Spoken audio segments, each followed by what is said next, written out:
Good morning to all my dear student. मैं राजन मौर्य अपने इस ऑनलाइन प्लेटफॉर्म पे आप सभी का स्वागत करता हूँ। चूँकि हम लोग फिजिक्स स्टार्ट किए थे और फिजिक्स क्लास 11th, ठीक है,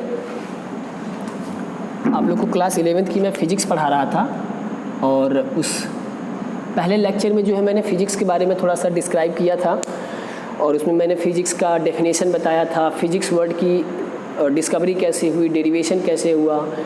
फिर मैंने सारे कॉन्टेंट सिलेबस का जिक्र किया था कि हमको फ़िज़िक्स के पार्ट 1 में क्या क्या पढ़ना है, ठीक है। तो इन सब के जिक्र के बाद आज जो है हम लोग पहला चैप्टर पढ़ेंगे, पहली यूनिट पढ़ेंगे और जो उस पहली यूनिट का नाम है वो है फिज़िकल वर्ल्ड। पहली यूनिट का नाम क्या है? Physical world. रेड कलर वाला दीजिए। फिज़िकल वर्ल्ड ये हमारा जो है पहली यूनिट है, फिज़िकल वर्ल्ड, ठीक है। इसको हिंदी में जो है ना भौतिक जगत बोलते हैं, भौतिक जगत, ठीक, ये हिंदी में बोलते हैं।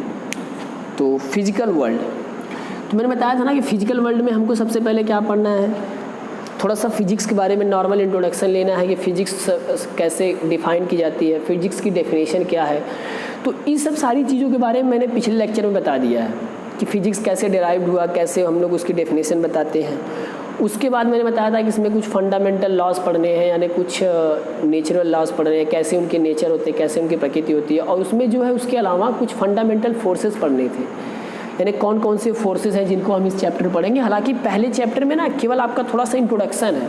जैसे मान लीजिए पहले चैप्टर में आपको फंडामेंटल फोर्सेस पढ़ने हैं, तो फंडामेंटल फोर्सेस में अभी आपको बताऊंगा कि 3-4 प्रकार के होते हैं, जैसे ग्रेविटेशनल है, इलेक्ट्रोमैग्नेटिक स्टैटिक फोर्स है, या फिर एक और फोर्स जो होता है और न्यूक्लियर फोर्स होता है। तो इन सब फोर्सेस के बारे में यहाँ पे बस हम लोग थोड़ा सा केवल अध्ययन करेंगे, जानेंगे कि ये लोग कहाँ होते हैं, कैसे कार्य करते हैं। बाकी इनके बारे में आगे की जो चैप्टर जो यूनिट्स आती जाएंगी उनमें एक एक चीज़ को डिटेल, मतलब जैसे ग्रेविटेशनल फोर्स इस चैप्टर में हमको पढ़ना है, थोड़ा सा इस फिजिकल वर्ल्ड वाले में ग्रेविटेशनल फोर्स जानेंगे। तो आपको पता है मैंने कल जब पिछली वीडियो दिया था, लेक्चर दिया था, कल मैं जब पढ़ा रहा था, तो उसमें आपको देखा कि मैंने ग्रेविटेशन एक अलग से चैप्टर ही था। यानी इसमें हम लोग को केवल नॉर्मल इंट्रोडक्शन लेना है कि हम इस चैप्टर में थोड़ा चीज़ों को जान जाए, क्या क्या हमें इसमें पढ़ना है, उसकी डेफिनेशन क्या होती है, परिभाषा क्या होती है, फार्मूला क्या होता है, ठीक है। और सबसे पहले आप लोग कॉपी और पेन ले लीजिए, क्योंकि मैं जो भी चीज़ें पढ़ाऊंगा उसका आप लोग नोट्स अच्छे से बनाते जाना है। और हालांकि मैं जब चैप्टर फिनिश हो जाएगा तो उस चैप्टर से रिलेटेड जो भी चीज़ें पढ़ाई जाएंगी उसके प्रिंट आउट और उसका PDF हैंड रिटेन नोट्स आप लोग को देने के लिए, जैसा कि मैंने पहले से बताया है, वो मिलेगा ही आप लोग को, ठीक है। लेकिन मैं जो दूंगा वो तो है ही, लेकिन इससे अलग जो है आप खुद का नोट्स बनाएंगे, क्योंकि जब आप कोई चीज़ अपने हाथ से लिखते हैं तो वो चीज़ें जब आप बाद में दोबारा देखते हैं तो वो आपको अच्छी समझ में आती है, ठीक है। तो आइए हम लोग सबसे पहली जो हेडिंग पढ़ेंगे इस चैप्टर में वो हम लोग होगी फंडामेंटल फोर्सेज इन नेचर। जो हमारी पहली हेडिंग होगी क्या होगी? Fundamental forces in nature. पहली heading fundamental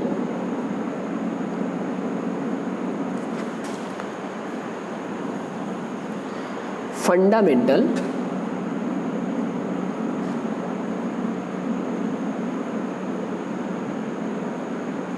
fundamental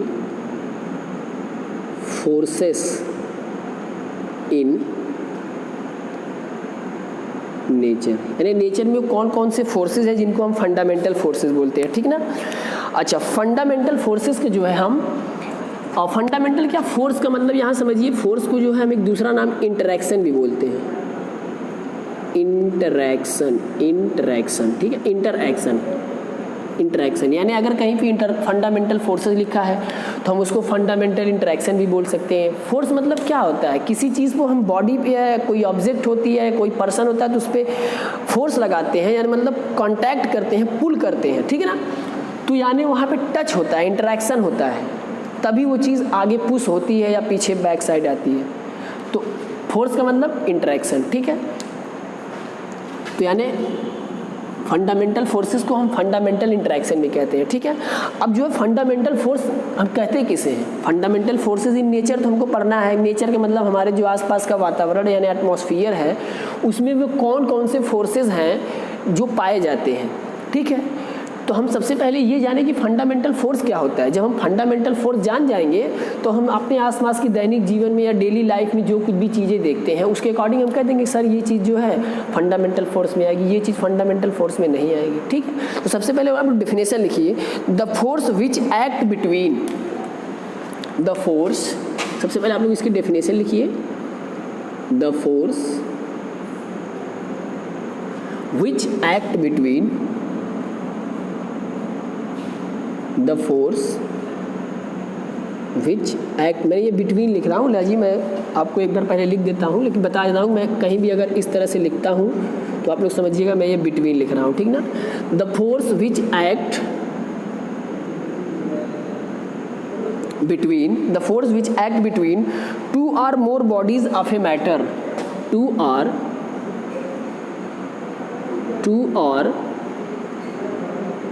or more bodies of a matter, matter की जगह हम एक दूसरा शब्द भी यूज कर सकते हैं, सब्सटेंस, सब्सटेंस कहें चाहे मैटर कहें, है ना। The force which act between two or more bodies of matter या substance in the nature,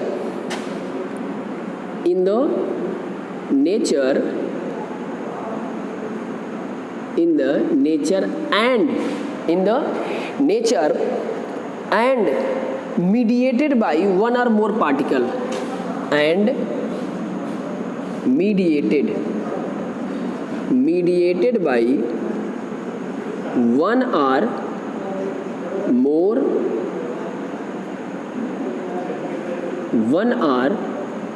more particles is called, one or more particles is called fundamental forces। ये एफ का मतलब fundamental forces in nature. कह रहा है कि the force which act between two bodies, two or more bodies of a matter, two or more bodies of a matter या substance in the nature and mediated by one or more particles is called, mediated मतलब उसमें mediator बनना, बीच में पड़े रहना। जैसे दो चीज़ें हैं, हमारे पास दो मैग्नेट हैं, अब दो मैग्नेट के बीच में अगर कोई फोर्स काम करेगा,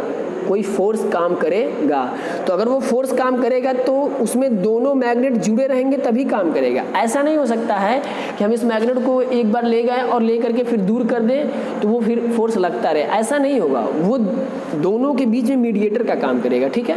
यानी दोज फोर्सेस या the force which act between two or more bodies in the nature and mediated by one or more particles is called fundamental forces in nature, ठीक है। मतलब आप कॉन्सेप्ट को समझिए मैं कहना क्या चाह रहा हूँ। डेफिनेशन और भी बना के बोली जा सकती है। डेफिनेशन दूसरी देखिए, क्या मैं बोल दूँ, those forces which act between two bodies and mediated by one or more body या particle is called fundamental force in nature. तो डेफिनेशन कुछ भी बदल के लिखी जा सकती है, आपको कॉन्सेप्ट पे जाना है, ठीक ना। कॉन्सेप्ट हम अच्छे से आपको समझाते रहेंगे, पढ़ाते रहेंगे। कभी भी कोई दिक्कत हो किसी टॉपिक में, आपको लगे कि हाँ दिक्कत है, तो तुरंत नीचे कमेंट बॉक्स में जाइए, वहाँ लिख दीजिए सर ये चीज़ फिर से हमको बता दीजिए, ठीक है। अच्छा, अब हमने एक चीज़ और जान लीजिए कि जो फंडामेंटल फोर्सेज होती हैं, एक इसकी और डेफिनेशन होती है कि those forces which are valid in Newtonian physics framework. Newtonian physics framework में जो भी फोर्सेस वैलिड होते हैं उनको हम क्या बोलते हैं, फंडामेंटल फोर्सेस। और जो न्यूटोनियन फिजिक्स के अंतर्गत नहीं वैलिड होंगे उसको हम क्या बोलेंगे कि they are non fundamental forces. अब ये न्यूटोनियन फिजिक्स क्या है, तो मैंने बताया था कल के लेक्चर में कि जो फिजिक्स के फादर होते हैं उसमें न्यूटन थे, आइंस्टीन थे, गैलीलियो थे, ठीक ना। तो उसमें मुख्य रोल जो है न्यूटन ने अदा किया था, मतलब ज़्यादातर से, हालांकि उनकी एक टीम वर्क था। तो उन लोगों ने क्या किया था, जब फिजिक्स को आगे मॉडर्न में जनरेशन में उनको डेरिवेट करते आए, यानी उसमें मॉडिफिकेशन करते आए, फिजिक्स का उन लोगों ने आगे विकास किया, डेवलपमेंट किया। तो उन्होंने जो अपना काम कर रहे थे, जो एक्सपेरिमेंट करते थे, तो उनमें जो जो फोर्सेस का उन्होंने जिक्र किया, जिन जिन फोर्सेस का उन्होंने जिक्र किया वो फोर्सेस अगर उनके जिक्र में है, यानी उनके टीम के फ्रेमवर्क में है, उनके अंतर्गत जो चीज़ें बताई गई उनके अंदर हैं, तो उसी को हम कहते हैं फंडामेंटल फोर्सेस। यानी अगर उन्होंने फिजिक्स का जैसे उन लोगों ने डेरिवेशन फादर माना जाता है ना, तो फादर मानने का मतलब क्या है कि जो फिजिक्स हम लोग फिलहाल में पढ़ रहे हैं ये एक प्रकार की न्यूटोनियन फिजिक्स ही पढ़ रहे हैं। न्यूटोनियन मतलब उसमें अल्बर्ट आइंस्टीन का भी योगदान है, गैलीलियो का भी योगदान है, और न्यूटन ने इसमें जो है मुख्य भूमिका निभाया था। ठीक है, तो इन लोगों के सहयोग से जो फिजिक्स डेवलप हुई थी उसी फिजिक्स को हम लोग पढ़ रहे हैं। तो यानी इनके अकॉर्डिंग इस फिजिक्स में जो भी उन्होंने जिन भी फोर्सेस का जिक्र किया था, या इनके अंतर्गत इस फिजिक्स के अंतर्गत जो भी फोर्स इसमें वैलिड होंगे, जो भी इनकी चीज़ों को सत्य मानेंगे यानी सेटिस्फाई करेंगे, उन फोर्सेस को हम क्या करेंगे? Fundamental forces. और फंडामेंटल फोर्स एक्ट कहाँ करेगा? 2 और मोर बॉडीज, कहाँ पे? इस नेचर में। और ध्यान रहे मीडिएटेड बाई, ये आपको जरूर याद रखना पड़ेगा, मीडिएटेड बाई 1 और मोर, मतलब उसमें एक का मीडिएटर भी रह सकता है या हो सकता है दोनों बॉडीज मीडिएटर रह सकती हैं। ठीक है, तो इसको दूसरी भाषा में हम क्या ले सकते हैं कि these all forces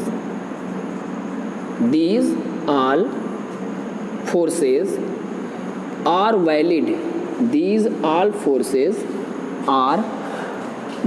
forces are valid only in Newtonian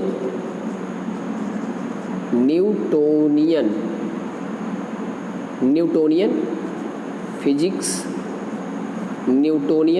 नहीं, फिजिकल कर दीजिए, फिजिकल फ्रेमवर्क यानी जो न्यूटन के साथ गैलीलियो, अल्बर्ट आइंस्टीन ने इन लोगों ने जो एक्सपेरिमेंट किया था, अपने एक्सपेरिमेंट के आधार पर जो उन्होंने फिजिक्स का डेवलपमेंट किया था, तो उस डेवलपमेंट में जिन चीज़ों का उन्होंने जिक्र किया, या उनके डेवलपमेंट में जिस फिजिक्स का डेरिवेशन हुआ, डेवलपमेंट हुआ, जो फिजिक्स हम लोग प्रेजेंट टाइम में पार्ट 1 पढ़ रहे हैं, ये एक न्यूटोनियन फिजिक्स का ही पार्ट है। ठीक है, तो यानी इसमें जो भी फोर्सेज वैलिड होंगे, यानी इन चीज़ों में जिसका भी हम जिक्र करेंगे, वो सब फोर्सेज क्या होंगे? फंडामेंटल फोर्सेज होंगे। ठीक है, आइए आगे हम बात करेंगे कि फंडामेंटल फोर्सेस कितने प्रकार के होते हैं, यानी टाइप्स ऑफ फंडामेंटल फोर्सेस। ठीक है, आप लोग बीच बीच में जब मैं साइड में हट जाता हूं तो स्क्रीनशॉट ले लिया करिए, जिससे कि आपको डेफिनेशन लिखने में थोड़ा आसानी होगी। ठीक है,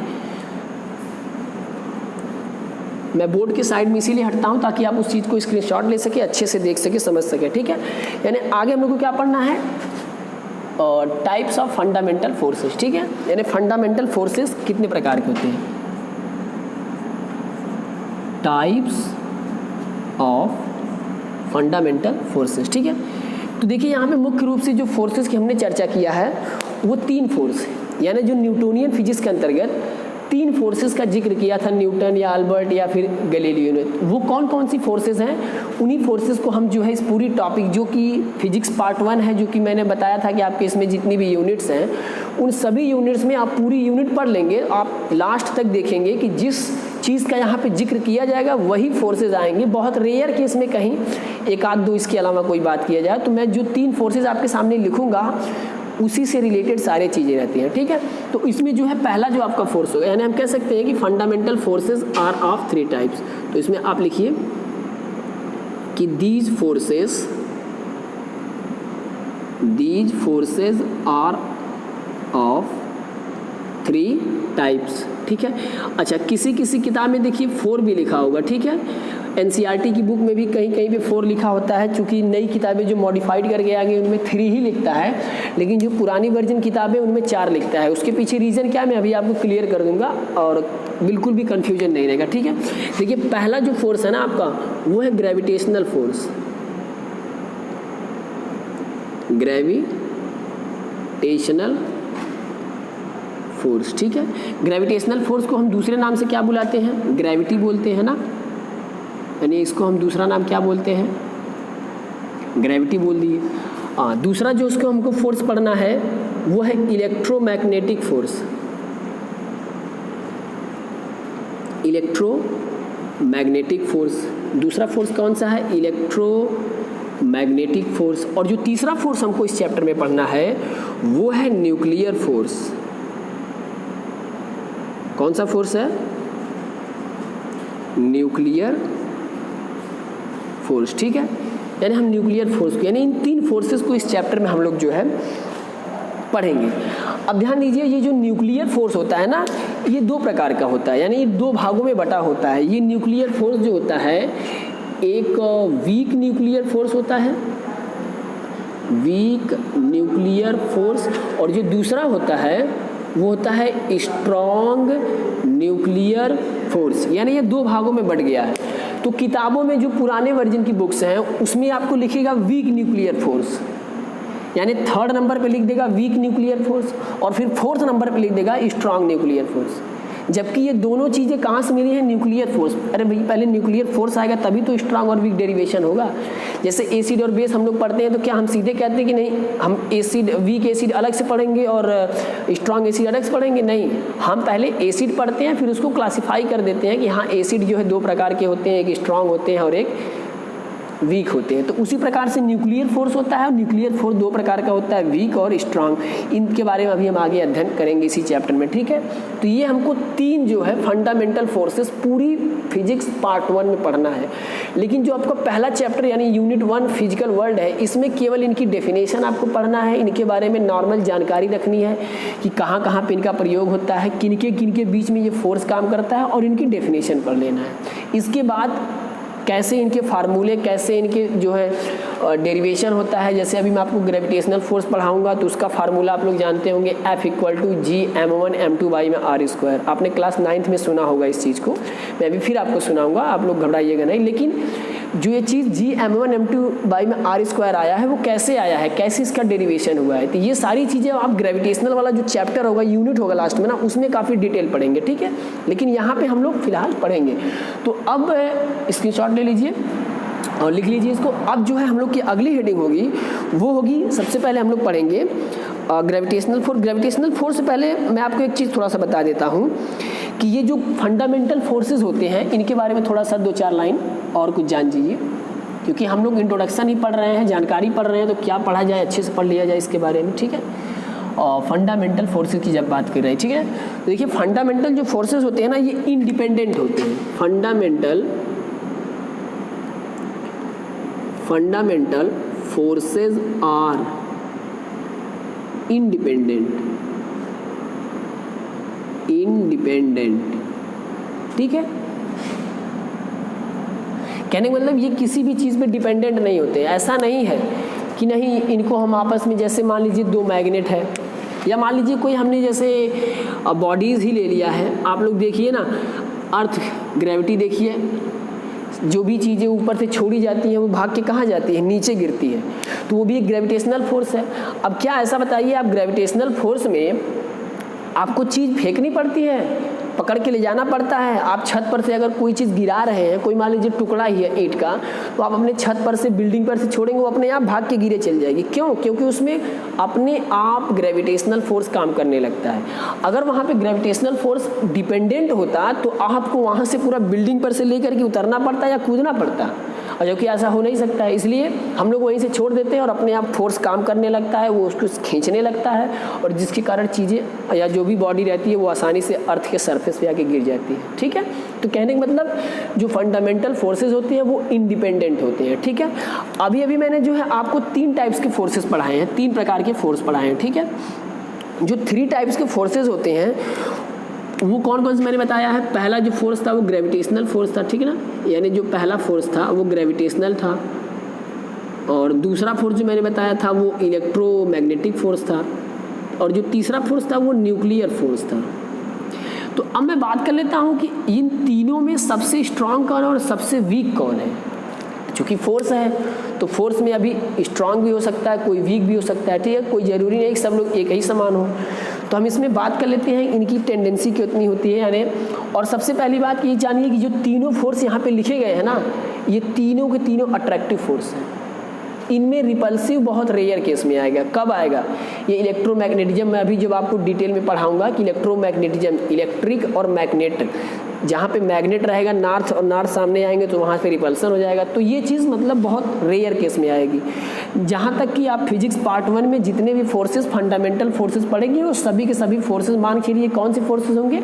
अट्रैक्टिव फोर्सेस होंगे, रिपल्सिव फोर्स नहीं होंगे, ठीक है। तो मैं आपको बताता हूँ कि इन तीनों में सबसे ज़्यादा स्ट्रांग कौन है, फिर उससे कम कौन है और फिर उससे कम कौन है, ठीक है। तो ये देखिए तीनों जो मैंने लिखे हैं ना, इसमें सबसे पहले जो आपका स्ट्रांग फोर्स है वो है न्यूक्लियर फोर्स।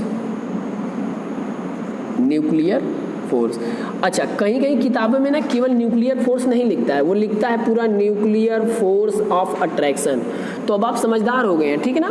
मैंने आपको बता दिया ना कि सभी के सभी यहाँ पे जो फोर्सेज लिखे गए हैं वो कैसे हैं, सब के सब अट्रैक्टिव है, तो उसमें अट्रैक्शन जुड़ने की कोई ज़रूरत नहीं है, यानी न्यूक्लियर फोर्स हो गया।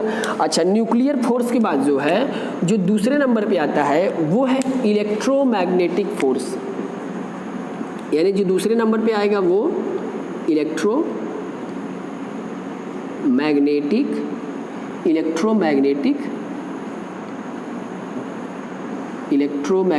फोर्स, ठीक है। और इलेक्ट्रोमैग्नेटिक फोर्स के बाद जो लास्ट में बचेगा कौन सा फोर्स, ग्रेविटेशनल फोर्स, यानी ग्रेविटी जिसको हम बोलते हैं, क्या बोलते हैं, ग्रेविटेशनल फोर्स बोले, चाहे उसको हम क्या बोल दें, ग्रेविटी बोल दें, ठीक है।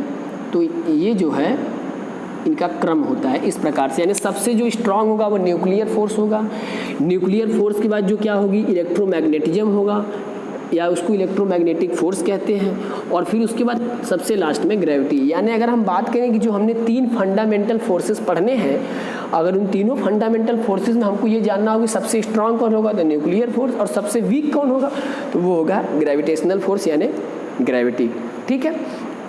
अच्छा और भी चीज़ें जैसे दिमाग में रख लीजिए, जैसे टेंशन हो गया, मान लीजिए हम लोग रस्सी धागा रोप होता है ना, उसको हम लोग जब किसी चीज़ से बांध करके खींचते हैं तो उसमें टेंशन आ जाता है, तो वहाँ भी एक फोर्स काम करता है। या जैसे मान लीजिए हमने 2 ऑब्जेक्ट ले रखे हैं, इन दोनों को हम आपस में रगड़ने लगे, यहाँ भी एक फोर्स काम कर रहा है, फ्रिक्शन फोर्स काम कर रहा है।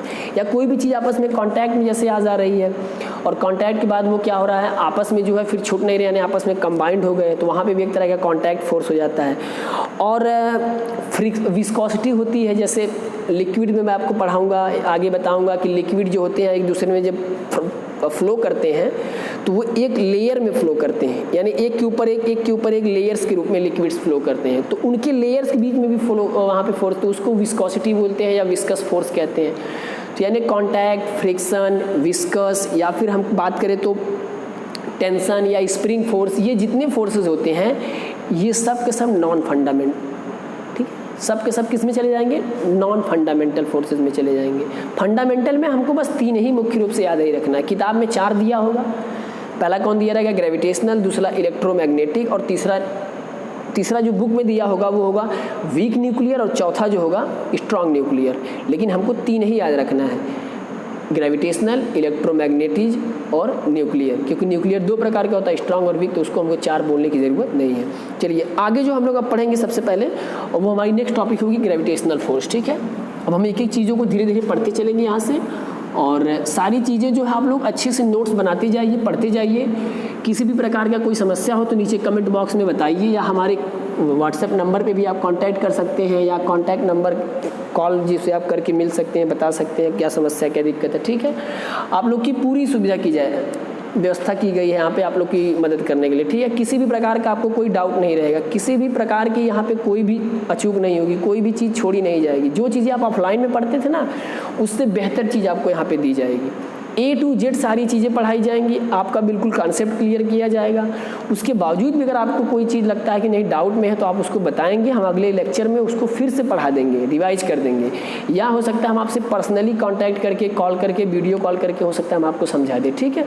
तो आप किसी भी प्रकार के संकोच में मत रहिएगा। नेक्स्ट हेडिंग लगाइए ग्रेविटेशनल फोर्स, ठीक है। तो हमारी हेडिंग क्या रहेगी, ग्रेविटेशनल फोर्स, इसको दूसरा नाम क्या बोलते हैं, ग्रेविटी, ठीक है, ग्रेविटेशनल फोर्स, ठीक है। देखिए ग्रेविटेशनल फोर्स का मतलब इस यूनिवर्स में, इस एटमॉस्फेयर में जितनी भी चीज़ें होती है ना, वो एक दूसरे से अट्रैक्ट होती हैं। एक दूसरे से अगर अट्रैक्ट नहीं होते ना, तो जो हमारे वायुमंडल में जितनी गैसेस हैं, गैसेस के पार्टिकल्स हैं ना, वो एक दूसरे से बंधे नहीं रहते, वो इधर उधर घूमने चले जाते हैं, कहीं भी विलुप्त हो जाते हैं। और जब पार्टिकल्स विलुप्त हो जाएंगे ना, तो ये एटमॉस्फेयर नहीं रहेगा, और जब एटमॉस्फेयर नहीं रहेगा ना, तो हमारा इसमें लिव करना यानी लाइफ को सर्वाइव करना मुश्किल हो जाएगा, ठीक है। तो जो हमारे एटमॉस्फेयर में जितनी भी बॉडीज़ होती हैं या जितने भी पार्टिकल्स होते हैं उन सब के बीच कोई ना कोई फोर्स ऑफ अट्रैक्शन काम करता है। वही फोर्स ऑफ अट्रैक्शन उनको पूरा बांधे रखता है, बाइंड किए रहता है, एक दूसरे से दूर नहीं जाने देता है। और जब कोई चीज़ें आपस में जुड़ी रहती हैं तो एक दूसरे के साथ मिल करके रहते हैं। और यही कारण है कि जितनी भी वायुमंडल की गैसेस के पार्टिकल्स होते हैं वो सभी एक दूसरे से कंबाइंड होते हैं, जुड़े होते हैं। और इसी कारण जो है हमारा एटमॉस्फेयर एग्जिस्ट करता है और अपनी लाइफ को सर्वाइव करते हैं। ठीक है, तो कहने का मतलब यूनिवर्स में जो भी दो या दो से अधिक बॉडीज़ के बीच में जो फोर्स काम करता है या जो फोर्स ऑफ अट्रैक्शन काम करता है उसी को हम क्या बोलते हैं, ग्रेविटेशनल फोर्स। तो ग्रेविटेशनल फोर्स में लिखिएगा the force by which, the force, और लिखिएगा the force by which the force by which two or more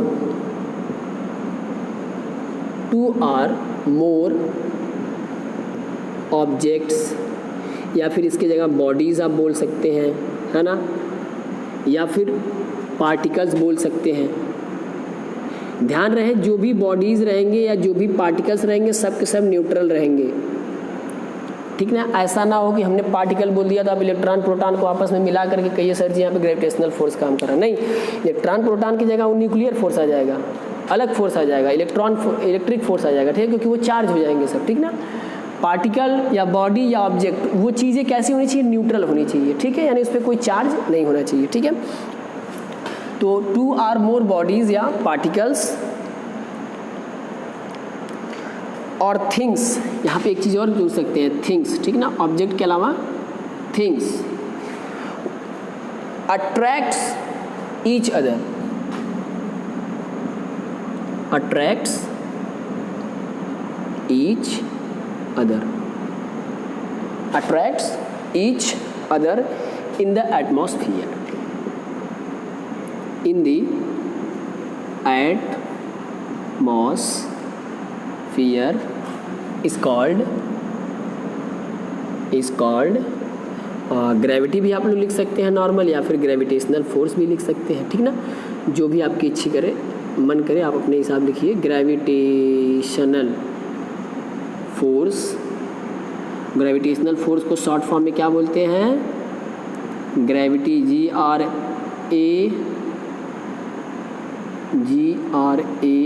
GRAVITI, gravity. ठीक है, यानी यूनिवर्स में, एटमॉस्फेयर में two bodies, two things, two particle या टू ऑब्जेक्ट्स के बीच में जो फोर्स ऑफ अट्रैक्शन काम करता है, उनको बाइंड किए रहता है, उसी को हम क्या बोलते हैं, ग्रेविटेशनल फोर्स। ठीक है, अब आगे लिख लीजिए कि due to gravity all the particles are attracted by towards the centre of earth. क्योंकि हम अभी बताए हैं ना कि जब भी कोई चीज़ हम जैसे ही छत से या ऊपर किसी ऊंचाई से उसको छोड़ेंगे तो वो नीचे की तरफ गिरता है।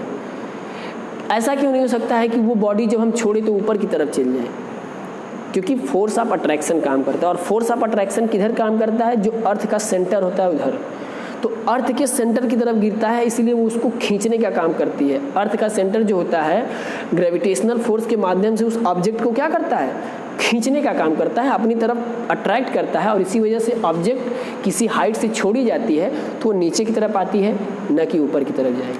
ठीक है, तो इसमें हम लिखेंगे, क्या लिखेंगे, ऑल दी ऑब्जेक्ट्स, थोड़ा सा आगे और जोड़ लीजिए, ड्यू टू ग्रेविटी, नया लाइन से लिखिएगा, due to gravity, due to gravity all the objects या थिंग्स, कुछ भी, मतलब हम सारी चीज़ें नहीं यहाँ पे लिखनी जरूरी है, मतलब हम लिख दे रहे हैं due to gravity all the things in the atmosphere, in the atmosphere are attracted by earth, EATRH, earth, towards its centre, towards its centre, ठीक है, टुवर्ड्स इट्स सेंटर। लिख लीजिए इसको, स्क्रीनशॉट ले लीजिए थोड़ा सा।